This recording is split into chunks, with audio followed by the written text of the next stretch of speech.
Hello and welcome back to another segment of I Got Something to Say. As usual, here I am. I don't know exactly where I want to say and how I want to say it, but as usual, it'll come out to be real because I didn't make this shit up. um, First, I want to start off by saying that thank a lot of y'all, and I really do want to thank you because um, I just took the job with Examiner.com. That's www.examiner.com. They deal with giving you the news about different lifestyles, about what's going around around the nation. It gives a hyper-local perspective, and I had to look up that word too, hyper-local, trust me. It just means it's specifically centered for that location to give information to people of that location, but it can be read, of course, by everybody in the world. Examiner.com has 20 million viewers every month, and I took the job as Atlanta's gay relationship examiner. So look for me around. You'll see me around in different places because my whole job is I write a column about the gay relationship and especially how it deals with being in Atlanta, because Atlanta is the third largest has the third largest population of gay people in the nation. So and if y'all didn't know, I split my time between Aiken, South Carolina, and Atlanta, Georgia. So if you see articles or especially YouTube about Aiken, especially on my channel, that's because I keep up with what goes on in my hometown, but I do live in Atlanta. So the very first thing I want to bring up is I wrote a article on my column called "Stop Being a Gay Political Chump." Now, in the .com there is no www. It is just exm.nr slash Gregory Kelly. That's exm.nr slash GREGORYKELLEY. So I took a job being Atlanta gay relationship examiner, and doing this and doing the research has been very informative and has taught me a great deal about the city itself, but it's now teaching me a great deal about myself and about the nation. Yeah, I'm gay. If a lot of people don't really know that, come on, that's something I really have not hid from anybody. But I mean, with this election being an election year, with Mitt Romney, with Santorum, that's his name, and Newt Gingrich and all that mess, and Herman Cain got slapped out of the whole thing, and everybody's talking about who's going to beat Obama. I just want to state that we need to stop being political chumps. Okay, now what is a political chump? All right, now, as gay people, we have rights that we want protected. Okay, we want the right to be who we are naturally, because it's not a decision. We want naturally to be who we are, and we want those rights protected. Okay, now people are like, okay, well, why are you making such a big deal with it? Okay, we want the federal government wants the states to manage gay law or gay civil rights or whatever. They want the states to manage that. But the state is nothing higher than the Constitution. I'm protected by being a black man, supposedly, and I know it says it in the Constitution.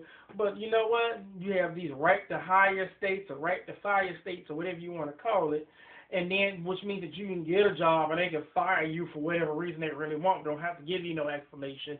And I'm thinking to myself, well, how are you protecting me?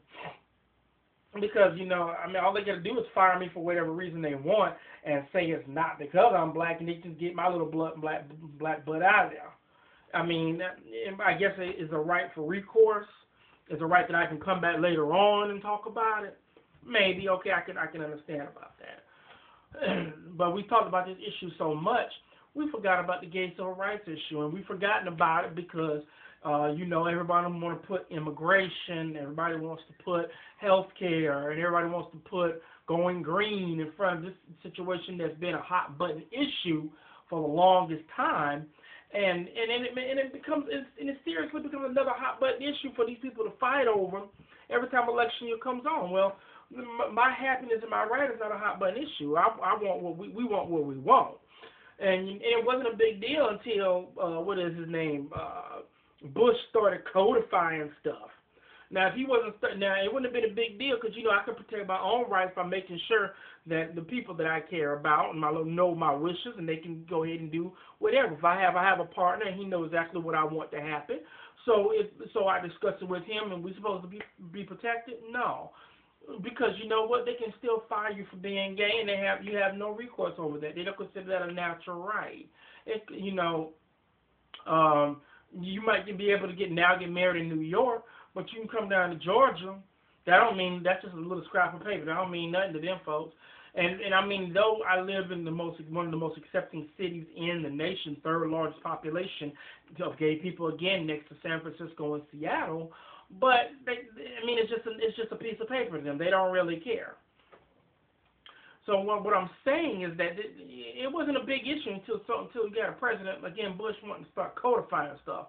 So then it came and popped into your head, oh, well, you mean that now they can codify the Constitution and modify it and ratify it and all this other in it to make sure that you don't get the rights that you need? Well, yeah, they can. And then that's when it started kind of clicking to people. But then but this when we become gay political chumps is because we have a voting power that is vast,